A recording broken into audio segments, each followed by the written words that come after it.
you're trying to make your life better. I'm trying not to price other people out of their situation. Yep. My plan is to stay. 2024, you've got people here living in caves. Okay, so welcome back to Edinburgh Airport. The time is 4:30. Let's go get this plane. So welcome to Las Palmas in Gran Canaria. So we're in the Canaries right now. That's just off the coast of West Africa. And if you notice when you're flying into the Canaries, so you'll see it's all kind of, you've got beaches and then you've got kind of like what looks like kind of little mountains as well. So you'll notice when you walk down, it's kind of black. There's like a black beach up there. It's because this is all volcanic around here. So there's actually a volcano in the island of La Palma. And actually erupted in September 2021. They had to evacuate a bunch of people. So it's interesting that there's still people who live here in the Canaries next to an active volcano. So Gran Canaria these days is pretty popular as a tourist destination.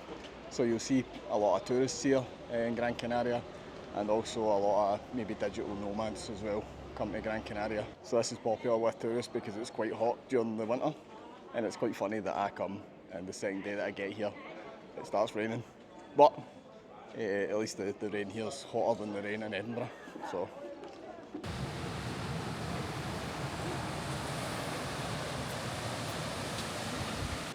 obviously the topic of tourists and digital nomads in Gran Canaria is quite a controversial topic, mostly because of the house prices and the cost of rent for local people. It's weird because I was looking and 80% of the economy in the Canaries, it's related to tourism. I guess people here must feel quite conflicted because the local economy relies on tourism, but at the same time, tourists and digital nomads are pushing up rents for local people, so it's making it harder for them to survive. But obviously that isn't a problem that's just unique to Gran Canaria or the Canaries or Spain or anywhere really. Obviously that's a problem that everybody's experiencing, the cost of them and the cost of rents, the cost of your mortgage. But that isn't why I came up here to the hills in Gran Canaria. I come up here in the hills of Gran Canaria to show you something different, something that you might not see when you come here. So if you come up the coast and then come away from the tourist part, which is over there, all the touristy parts over there, you'll see a lot of these caves. So these were actually inhabited by the indigenous Guanche people. So when the Spanish came here in the 15th century, they basically killed a lot of them, or they were kind of assimilated into Spanish society. So the Guanche people lived in these caves. They also kind of came here and there's burial grounds and stuff around here. But something that's quite interesting is that even now in 2024, you've got people living in these caves. So I managed to find an article from Tenerife of people who were evicted from these caves by the kind of local government. But I've heard a lot of stories about people here in Gran Canaria who have obviously been made homeless and who have took to living in some of these caves. I mean, it's quite sad to think in 2024 that you've got people here living in caves, but I guess that's just the reality. I mean, even in Glasgow, you've got people kind of sleeping under bridges and stuff. It's just quite sad, but interesting nonetheless to know that in 2024 you've got people here living in caves. But you can see maybe a better example is just on the side of this hill face here. So I'm going to turn it around and zoom in, but you can probably see up there on the hill these caves.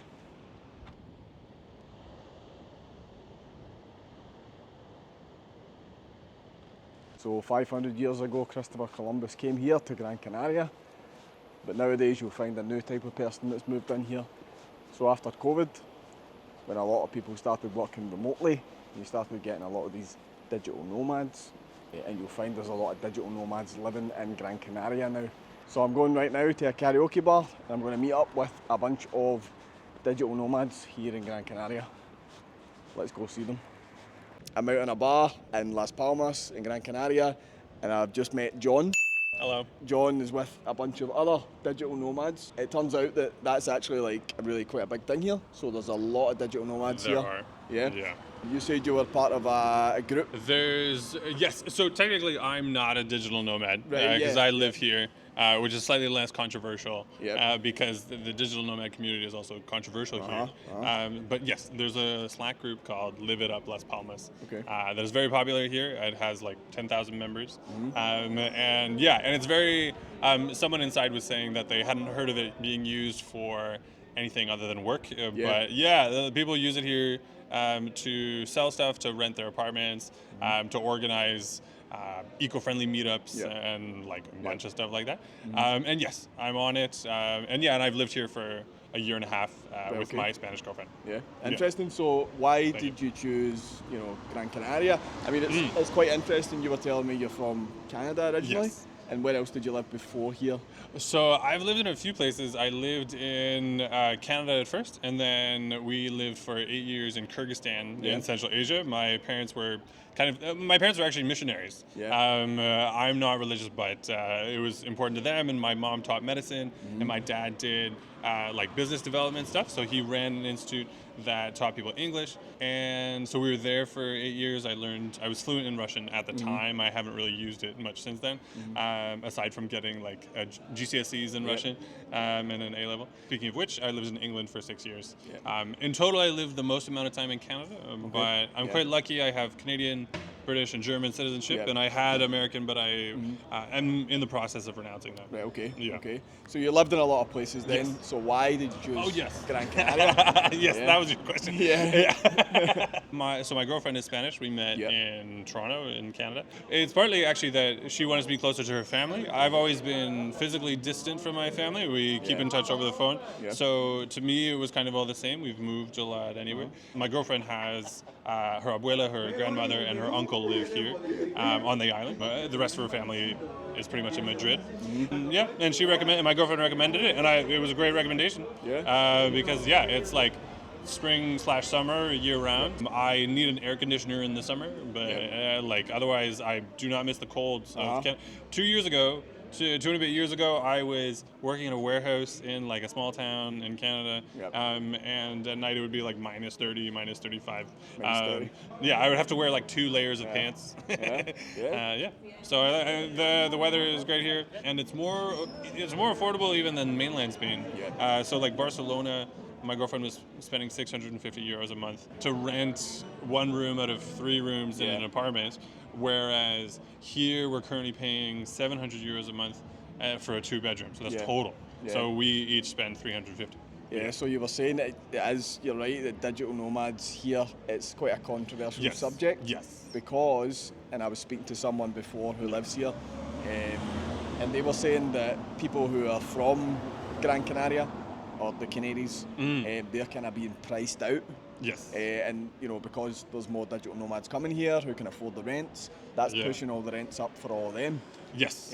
So I don't know, I guess have you ever heard of anything like that? I've not directly faced hostilities. There's someone on the Digital Nomad Live It Up Las Palmas Slack group who has been very vocal about like criticism of well, it's not necessarily, it's kind of directed at digital nomads, but it's also like the government could also just make rules that it says like there's a certain limit to say the number of houses that can be turned into Airbnbs for the short-term stays for digital nomads. Because so many local people turn their places into Airbnbs, and then that reduces the supply of rentals, and then of course there's more demand for fewer supply, and prices go up.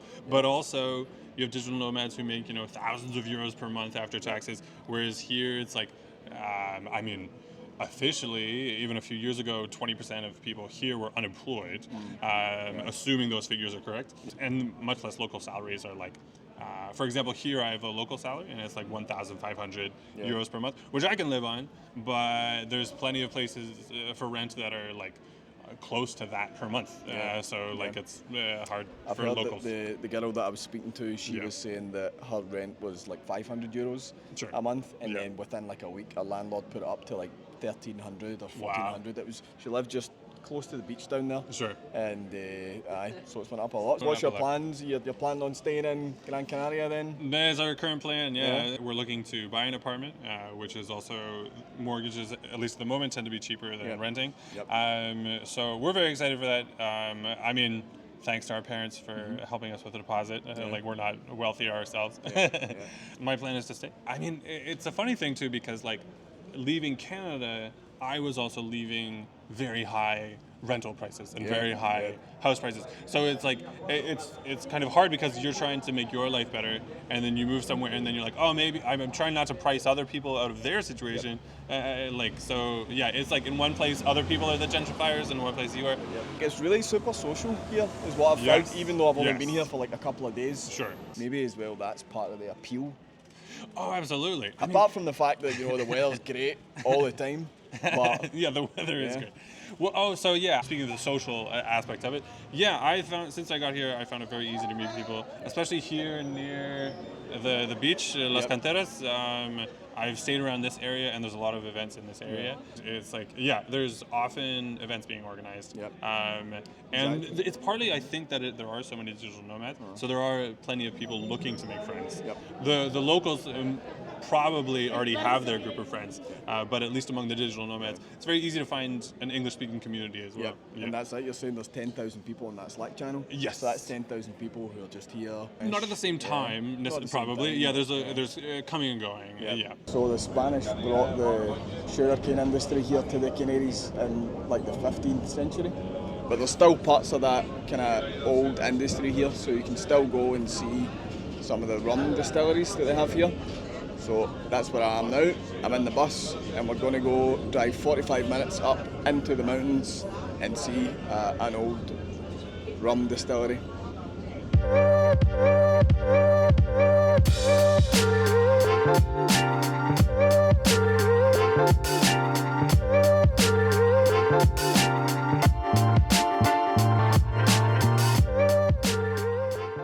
Each person has 4 glasses. Thank you. Great, thank you. So tasting this rum, I just went from 0 to 100 in like 30 seconds. It's okay, I mean it's rum, so... It tastes good, but it's like 40%, so it's really strong, So they have this one, it's like lemon as well. I know that looks like wine, but it's like limoncello. They have loads, like there's like caramel, toffee, banana, lemon, 18-year-old, 12-year-old. Like they've got loads, and you can try them all. I would recommend coming here. It's quite good. Caramel, 18-year-old. Like what's this one? Banana. I've been here 5 minutes. I'm pushed. So I would recommend, if you come to Gran Canaria, come up to Arocas. It's not far, as I said. I think it said it was going to be 45 minutes on the bus, but it felt like 15 minutes. Maybe it is quicker than that. So come here to Arocas, and you can do the rum tour. It's like €7. It's pretty cool. You get to do the rum tasting at the end. So you can see this nice church here in Arocas, and pretty close to Las Palmas. So I'm here right now in this park, and the park used to be a football stadium. So I think this is quite interesting. So if you come to Gran Canaria and you happen to be in Las Palmas in the north of Gran Canaria, you can come here. This is called Parque del Estadio Insular. So it used to be a football team here in Las Palmas. I think they were called UD Las Palmas, and this was the stadium. And then they just converted it into a public park. So this is pretty cool. If you maybe come here and just want to come during the day to maybe relax, you can sit up there on the old stands. You can see exactly where it was a stadium before, same all the way around. But you can see there's seating up there as well. It's obviously a gorgeous day today.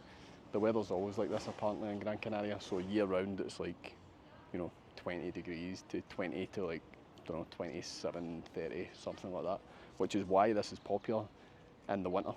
I think the peak season is actually during the winter, because people tend to come here because everywhere else in Europe's pretty cold at this time of year. Parque del Estadio Insular. So I'm in the house of Christopher Columbus right now. It's a museum, and this is a replica of Christopher Columbus's cabin within his first ship that he famously sailed when he led the European expedition in 1492 that basically discovered the Americas from a European perspective. You can come here in Gran Canaria, it's pretty cool. It's like €4. You come through the full house, pretty interesting. If you're interested in the history of South America, you can come here. Christopher Columbus obviously famously set off from Spain under the Spanish flag with the permission of the Spanish king at the time. But Christopher Columbus, or Cristobal Colon, was actually Italian. So he actually sailed in the Santa Maria, which was the flagship of the fleet. So there was 3 ships, the La Pinta, La Nina and Santa Maria. Those were the first ships that left in 1492 to go to South America. And you can see here on this map that they've got. So they left from Spain. It took them about a month to get to Gran Canaria, and that was like their staging post. So they brought the sugarcane industry and that here, and they left from Gran Canaria, and it took them about 2 months to go across. So yeah, this is it here. This is the flagship of the fleet in 1492, the Santa Maria. I mean, no, it was a bit bigger than this. This is just a model, but it looked like this. Don't know if you can see that. There you go. So this is it, the Santa Maria. So the first journey overall in 1492 was from the 3rd of August 1492 all the way until the 15th of March 1493. That's when they actually returned, and I think they returned via Portugal. So it's quite interesting if you think about it. Over 500 years ago, Cristobal Colon, or Christopher Columbus, sat in this very room, probably sitting in here with his other shipmates, thinking we're sailing into the unknown, the complete unknown. They probably could have never imagined in 1492 that they were going to come from here in Gran Canaria and discover a whole new continent on the other side of the world. So I've came to see this orchestra, and it's in this Alfredo Klaus auditorium, and honestly it's amazing inside, and this is probably the best view in Gran Canaria. Look at this.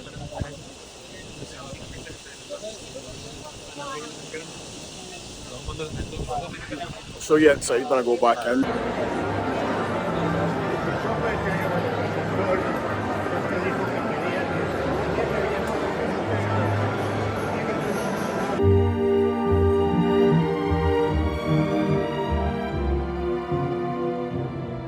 So that's us back in Gran Canaria airport. I'm just sitting here, there's like a smoking terrace, and they've got this wee cool bar here, look. And then if you come over here, just to the side, it's right on the runway, which is pretty cool. So you can come here, out to the runway, and just kind of look at the planes there with some of the hills in the background and that.